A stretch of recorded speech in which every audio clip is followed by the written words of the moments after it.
Você sabia que o simples ato de encostar os dentes pode causar enxaqueca, estalidos, dor nos dentes? Não sabia? Então vem comigo.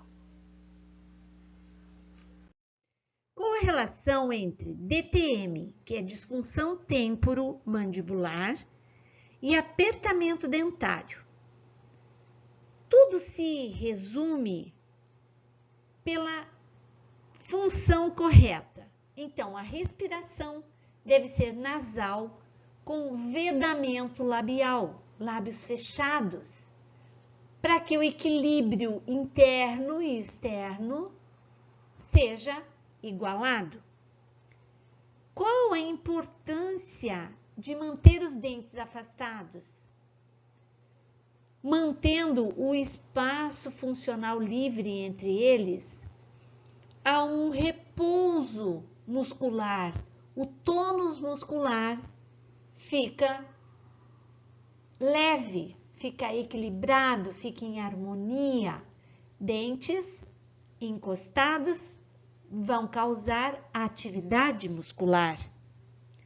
E a língua, e esse é o segredo número 1 de todo sucesso, estará encostada totalmente no céu da boca.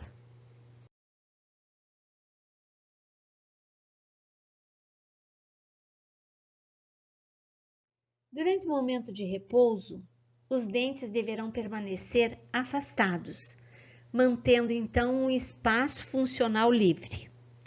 Entretanto, quando eles se conectam, há uma ativação muscular, o que vai causar energia, atividade, e como ele só deve ser feito durante a mastigação, esse movimento involuntário e automatizado, durante o período que deveriam estar em repouso, causa cansaço.